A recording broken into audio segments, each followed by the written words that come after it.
Clemson plays at Wake Forest this Saturday, 12 o'clock on ESPN. They're a 20-point favorite as of the taping of this video. Taping, like I'm in a studio with a live studio audience. Anyway, welcome to the channel. I'm going to talk about that in just a second. I'm Brian. I'm glad you're here. I got that intro totally backwards, and that's what you've come to expect. I'm glad you're here. If you're new here, welcome. I hope you'll subscribe. It is free. I know, free. That's one of the sweetest words in the English language. So I hope you will subscribe. To everybody else who has subscribed, thank you so much.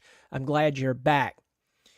This past weekend, a lot of teams found out that, well, that game that you should win does not mean that you will win it. Ask Tennessee. Of all people, ask Alabama. But as much as we'd like to laugh about that and say, they should have known better, man, would you have known better if you were Alabama after that game against Georgia, going and playing against Vandy, a team that hadn't beat you since 1984? I mean, I know it's fun to jab at them, but we know the answer there. Tennessee, we saw them get it handed to them. When I say that, it sounds like they got drugged. They didn't. But Arkansas beat them, and Arkansas was not supposed to beat them. Missouri got trashed. It was hilarious. I could keep going. But the point here is that Clemson went in, played a bad Florida State team, had over 500 yards of total offense, won the ball game by 16 points, but left a lot on the field. Coach Sweeney was definitely upset about it because he remembers last season. As much as he has played the insulation and the advocate for the team against everything that was thrown at them last year, and rightfully so, Dabo Swinney, his response over the game at Florida State, his response shows that he's still paying attention and that he realizes what could have happened had their wide receivers, talking about Florida State, caught the football. Could have been a different game. So Clemson goes to play at Wake Forest. Wake Forest is not that far from Clemson. A lot of people will take the day trip up, maybe stay overnight, but they don't have to. Wake Forest has been turned orange and white so many times, it's ridiculous. They know it's basically a Clemson home game in North Carolina. Clemson, as I said, is a 20-point favorite in this game. But why am I saying this game is bigger? It's a bigger game than expected. I'll tell you why. It's because Clemson still has something to prove, big time. Clemson has something to prove that their team is getting better. That's what they have to prove. Now, this past week, Florida State exploited Clemson's secondary. The last team to do so was week 1. Notice I'm not even saying their name. I'm going to save you for that moment, but we know. But Florida State exploited the secondary. Fortunately, their wide receivers can't catch.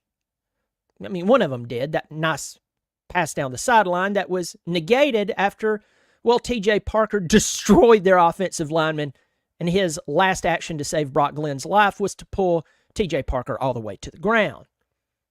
Thank God for that holding call. More of a bear hug tackle. Clemson has to improve week in and week out, and this Wake Forest game is one of those games. Now, I'm not going to talk about Wake Forest that much. I'll give you some stats on them. They're 2-3 and 1-1 in the conference overall. They played the 2 conference games they've played. They played against Virginia, lost 31-30. They played NC State this past weekend and they won 34-30. Sorry. The games they lost to University of Louisiana, the Ragin' Cajuns, 41-38. They lost to Mississippi, Ole Miss, Lane Kiffin, the Bill Clinton of college football, 40-6. And the other game that they did win was North Carolina A&T. Now, Clemson comes in on a 4-game win streak. Cade Klubnik has 1,219 yards, 14 touchdowns, 2 interceptions. Phil Moffitt, 68 carries, 496. Our leading receiver at the moment is Antonio Williams, 280 yards off of 19 receptions, 4 touchdowns. Now, for Wake Forest, I will bring up a name because it seems like this guy's been in college football forever, but he started out at Boise State. Hank Bachmeier. Hank Bachmeier started against Florida State with Boise State, and I cannot remember the year. I want to say 2018. There's a chance it's 2019. Forgive me if I'm wrong. It won't be the first time. But Hank Bachmeier actually came out and played quite well against Florida State. And then he's one of those names that kind of disappeared. I don't know his backstory, what happened, but he is playing quarterback for Wake Forest. He's 112 of 176, 1,313 yards, 7 touchdowns, and 2 interceptions. That's about all you really need to know about Wake Forest. Yeah, Clawson is still up there coaching. He's still doing his thing. Unless he gets caught improperly touching a goat, they're not going to fire Dave Clawson. You don't fire someone at Wake Forest. Because who is knocking down the door to go coach at Wake Forest? No offense, Demon Deacons. This game is more about Clemson working out the issues that they've had over the, past 4 years, roughly. And you're like, hey, 4 years goes back to Trevor Lawrence days. Yep. You maybe even extend that to 5.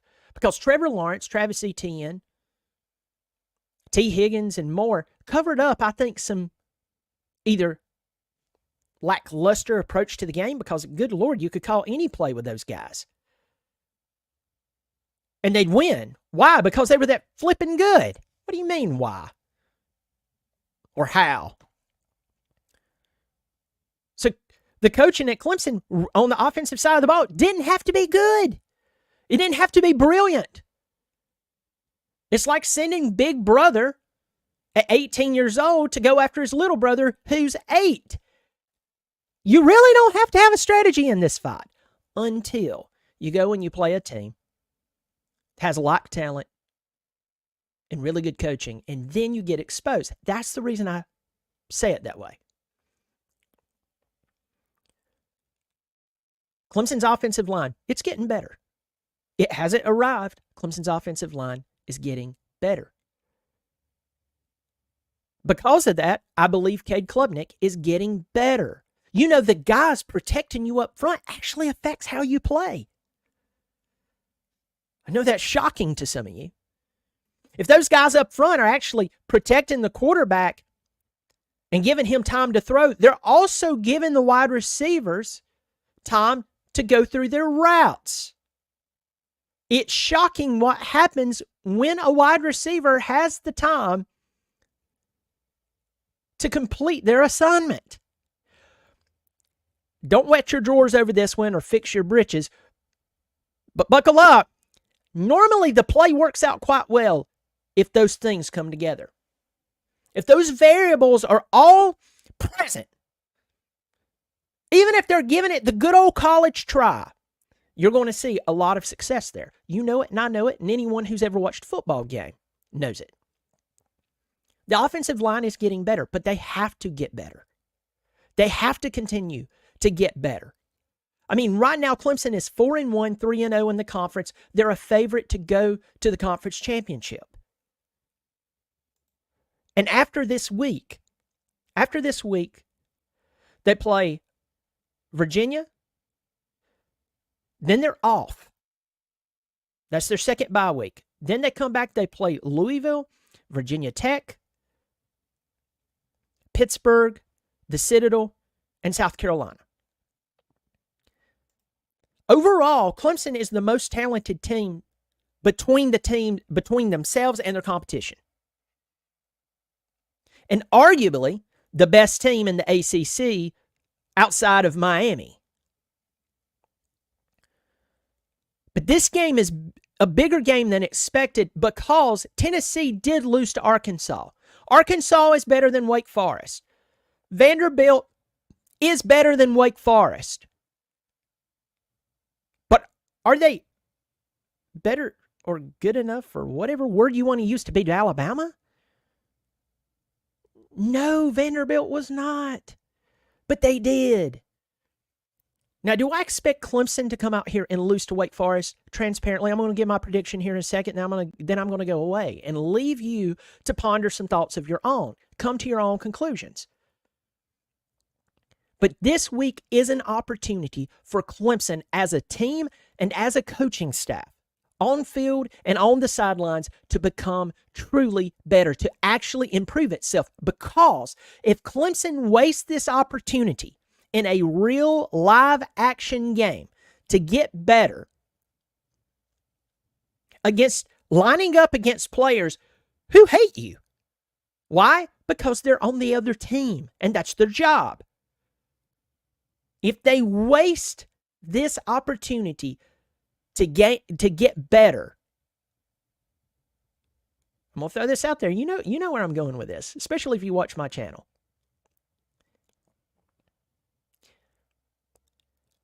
They might make it to the playoff.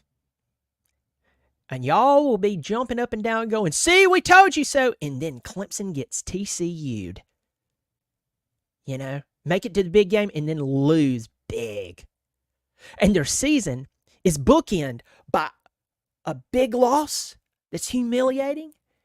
And it ends with a big loss that's humiliated. It's bookend failure. And the only reason you didn't fail in the middle of the season was because the ACC is pathetic. But this is a great chance for Clemson to avoid that and say, hey, we're going to get better in our secondary. The communication has to be better. There can be no confusion in the secondary. The offensive line is better because they communicate better. Their technique is better. Their footwork is better. The wide receivers are fighting for the football. Cade will know, or hopefully at that time, know that he can go to anyone and they will catch the football. So the key to this game is to truly improve at every level, because that's what you have to do. If you want to put these past 3 years, these past 3 seasons, that has been slowly doing this, you want to put that out of your mind, Clemson? You're tired of hearing about it? Heck, I'm tired of talking about it. This is the way you do it. Great communication. Clemson's offense, still open it up against these guys. Open it up. Open it up.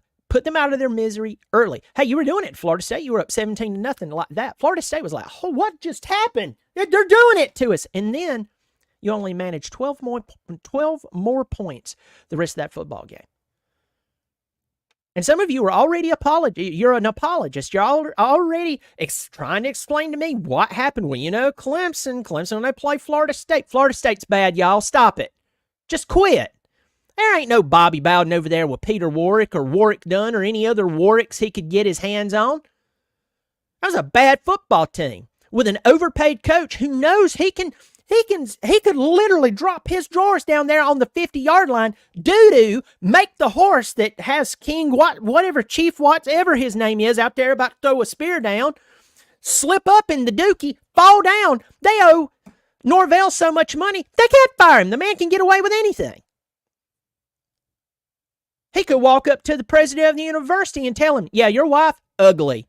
Totally ugly. Like backed over by a truck twice, ugly. They can't fire him. They'd have to pay him too much money to go away. Clemson shouldn't have given him that much of a chance. But they did. That can't happen. Clemson's truly getting better. That cannot happen. I'm going to quickly go to the comment section, say hello to some people. Thomas Mills, my old buddy over there in Germany, South Carolina native and Clemson alum. He and his wife are stationed in Germany. It's good to see my friend Benjamin Bowen. Their leading receiver is out, so incoming blowout, hopefully. Hey, in my opinion, I feel like anyone has a decent chance to win the college football playoff, especially the win with Vandy. What's your thoughts on the top 10 losses from last week? It proves to everybody that you have to stay focused. You have to stay focused. I don't care how much talent you have versus how much talent they have. People are going to give you their best, especially if you have a recent history of winning. Alabama has a recent history of winning. Tennessee has upped their game in recent history of winning. Clemson is a brand that still has a recent history of winning. So people are going to come out. You're going to get their best shot. You just can't go farting around. So that's what I think. That's what I think, definitely. Good question. Drew Martin, what's up, my man? From Lexington. Good to see you. Faith Thomas, it was 2019. I think you're talking about Bachmeier. Let's do what we need to do and keep winning. Absolutely. Clemson can only beat Clemson. Yes, in this game, 100%. A lot of times, and I'd say this, I've talked to people who has, counseled other people, who's been in leadership, and they've guided people at a high level. They've led at a high level and guided them through like some really tough times. And they'll always tell you that a lot of times the greatest enemy stares at you in the mirror. And I know that that's something a lot of people doesn't want to hear, but I am telling you, the power of ownership on an individual level and then as a unit is very powerful, and I believe that 100%. He played quarterback at BSU in 2019. That is right. That is right. That was a good one. Georgia football players can't stay out of trouble. Yeah, I heard about that. It's getting bad. I mean, it's not getting bad. It is bad. It's not a good look for them. It's not a good look for them. I think Wake is only 2 to 3 interceptions away from breaking the all-time record for interceptions. Can anyone confirm this? I don't know. Brantley Major, Brian, I might love you. Well, that scares me to death, but yeah. There we go. Let me see. If defense keeps this up, West will break all Clemson tablets on the sideline. That is true. Let me see. Our red zone offense scares me. We went 2 of 8 on touchdowns in the red zone against that terrible defense. It was scary, my friend. Scary. Yo to you, my friend. I hope you're doing well. Folks, leave me your comments below. Let me know, what do you think about this game? What do you see with the trajectory? What do you see the trajectory of the team? Where it's going? Do you think they're kind of going side to side? In the trading world, that's called consolidating. You're not going up, you're not going down, you're just moving across. It's very dangerous ground, by the way. You're just moving side to side. You feel like maybe Clemson this week, if we see that Clemson comes out and rips up Wake Forest, does that mean they're trending back up? Do we see them consolidate this week? I hope for our sakes and theirs, they're not. Give me your thoughts. Also, let you know, I'm giving away this light here, courtesy of the Sawmill Shop. This is a Clemson football light. You plug it up, it lights up. It's courtesy of the Sawmill Shop, Eric over there. Thank you so much. So I'm trying to figure out how I'm going to pick. I'm just think I'm going to randomly pick one of you and say, hey, I'm going to give it to you. Just send me your information. Also, I'm part of the College Huddle. It's a group of YouTubers and podcasts who focuses on their college football team. Hope you'll check the College Huddle. Check out the College Huddle. You can Google them, see them. You'll see myself on there. If you haven't subscribed, please subscribe. It is free. I'm almost at 5,200 subscribers, and that's all because of y'all. Last but not least, if you want to join on a monthly basis, a lot of you have been doing that. $3 or $5. I made it affordable, and I gave you a choice. Other than not doing it, but if you wanted to support, $3 or $5. Folks, you take care of yourself. As always, it's good to be a Tiger. Go Tigers.